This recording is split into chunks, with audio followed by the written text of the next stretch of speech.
Freddie Mercury told Jimmy Page to play piano as a joke. What happened next left him in tears. Freddie Mercury had just finished performing at a private charity gala when he turned to Jimmy Page and said something that was meant to be a joke. But what Jimmy did next left Freddie in tears and revealed a secret the Led Zeppelin guitarist had kept for 30 years. It was November 24, 1985 at Abbey Road Studios in London. This wasn't your typical rock concert or massive public event.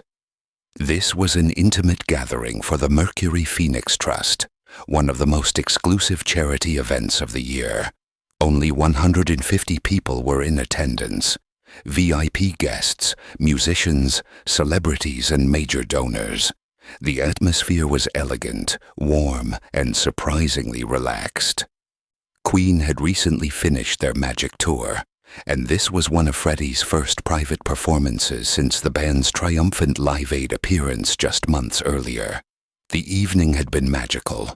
Freddie had performed several Queen classics on the grand piano, his fingers dancing across the keys with the same theatrical mastery that had defined 2 decades of rock royalty. The audience was captivated, hanging on every dramatic flourish. Among those in attendance were some of the biggest names in music, but tucked away at a corner table trying to stay out of the spotlight sat Jimmy Page. He looked relaxed that night, wearing his signature dark blazer, his long dark hair falling around his shoulders. He'd been watching Freddie perform with the quiet intensity he was known for.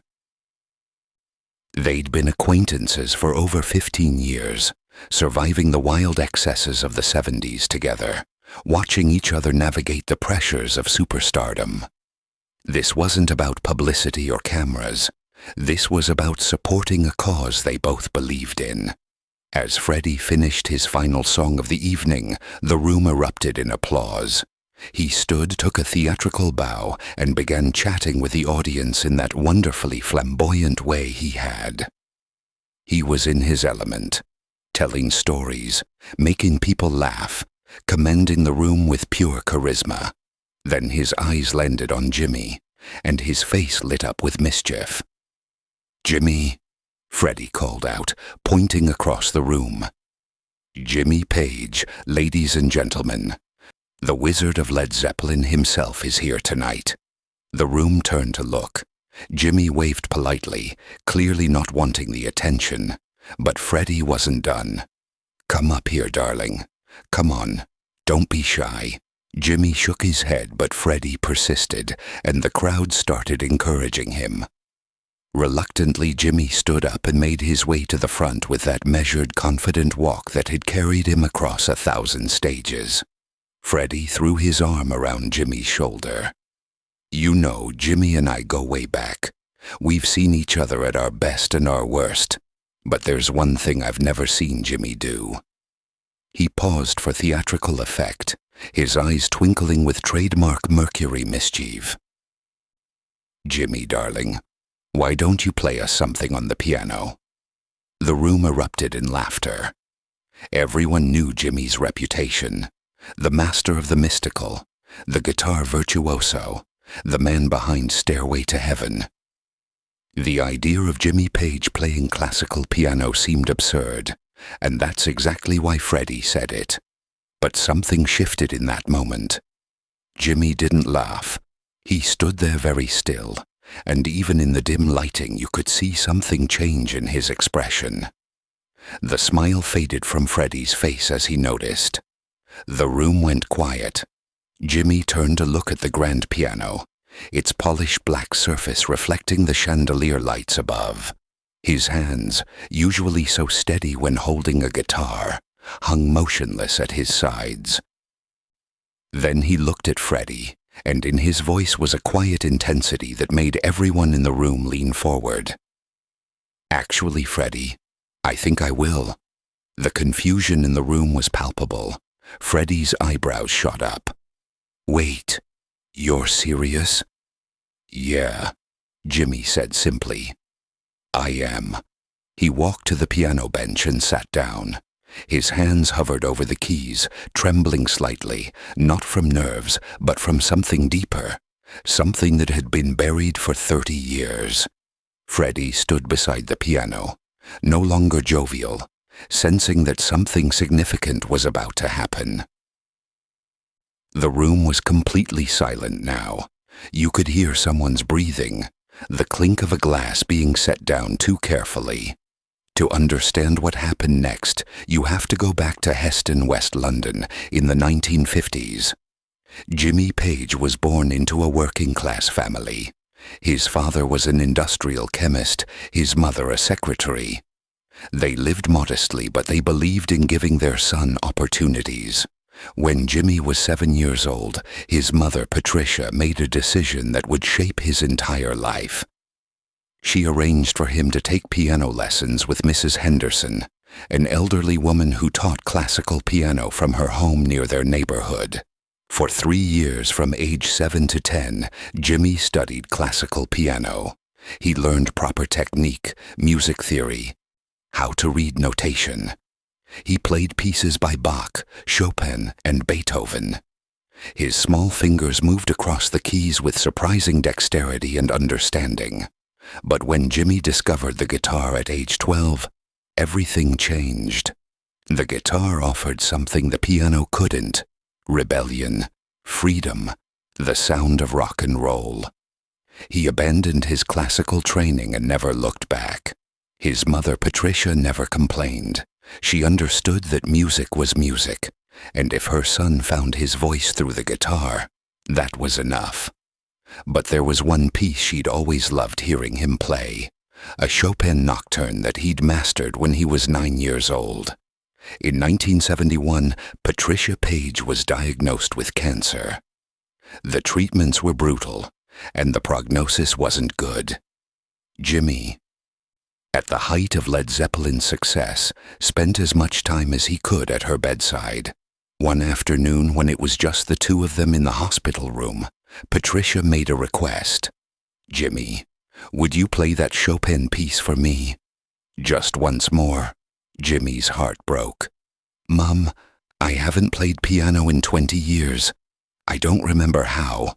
"Your fingers remember," she said softly. "Music like that doesn't leave you." Jimmy arranged for a small electronic keyboard to be brought to her room. He sat beside her bed, placed his hands on the keys, and tried to remember. The piece came back slowly, imperfectly. But it came back. When he finished, there were tears streaming down both their faces.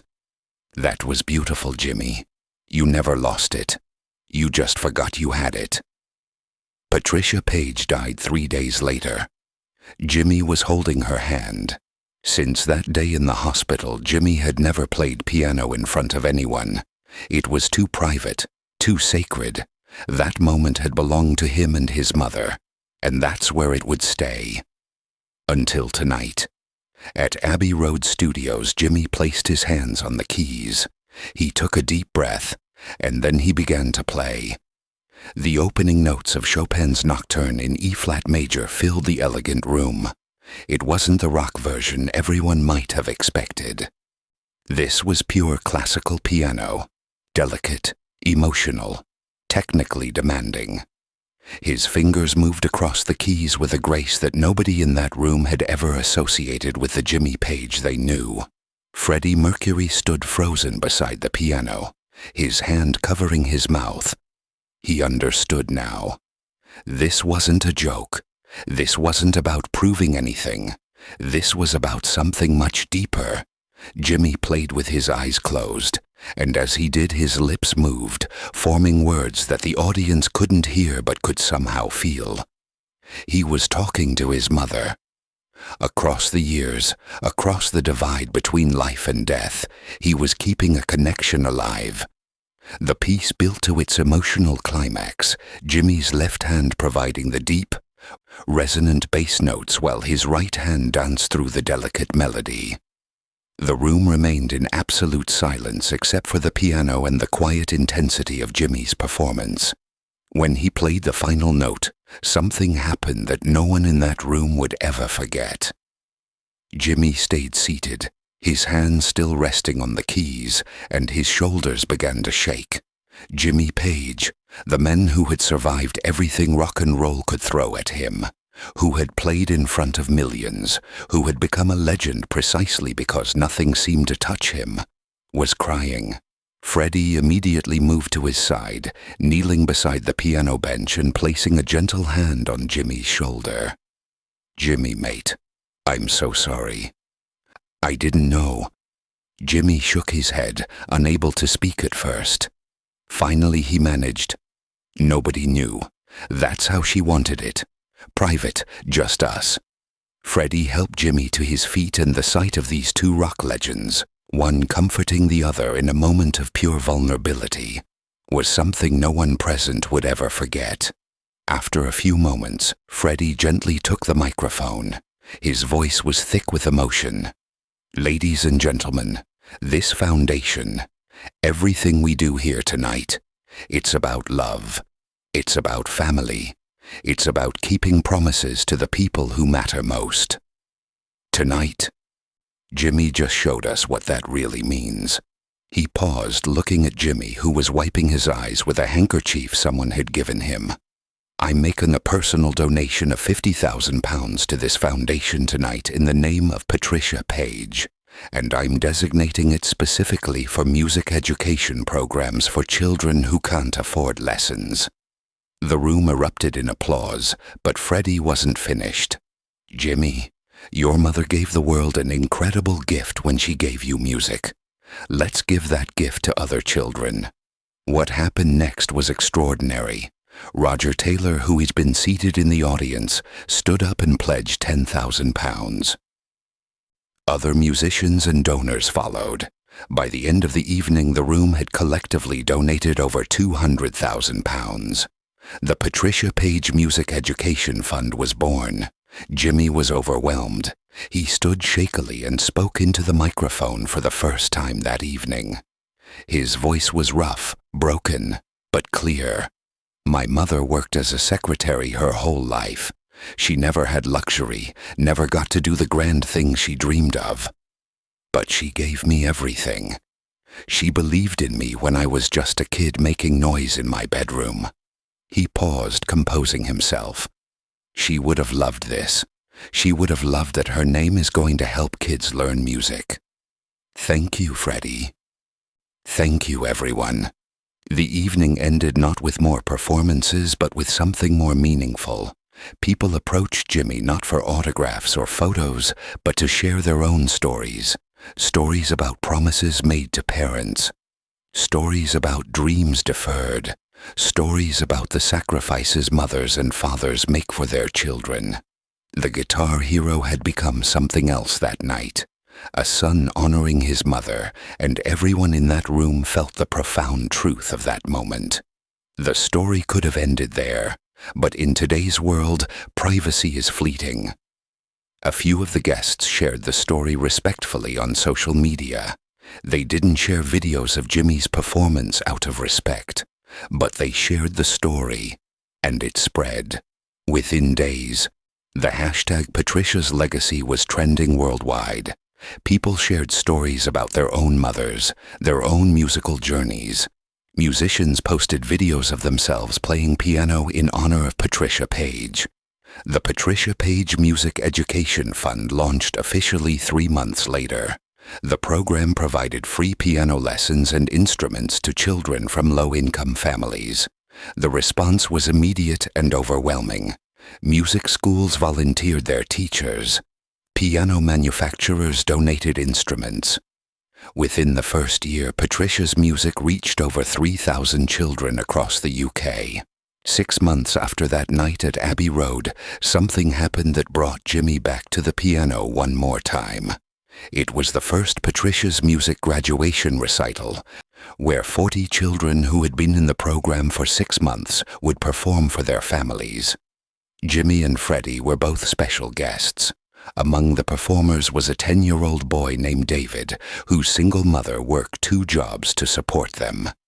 David had shown remarkable talent, and his teacher had suggested he perform Chopin's Nocturne in E-flat major as his recital piece. When Jimmy heard this, he asked if he could join David on stage. That afternoon, in a small community centre in West London, not far from where Jimmy had grown up, he sat beside young David at the piano and played harmony to the boy's melody. David's small fingers moved confidently across the keys, and Jimmy played the supporting bass notes, creating a beautiful duet that brought the entire audience to tears. After the performance, Freddie pulled Jimmy aside. "Your mother would be so proud, darling. You know that, right?" Jimmy nodded, watching David show off his certificate to his mother. "That joke you made at Abbey Road, I think it was the best thing that ever happened. She's helping kids now. All these kids. That's what she always wanted, for people to have chances she never had." Today, Patricia's music has expanded to over 15 countries and has helped more than 20,000 children learn piano. Jimmy doesn't perform the nocturne publicly at concerts. He still won't, but every year at the annual Mercury Phoenix Trust Gala, there's a moment set aside. The lights dim, a piano is brought out, and Jimmy Page plays Chopin's Nocturne in E-flat major in honor of his mother and all the children learning music in her name. It's become a tradition, a sacred moment in an evening full of celebration.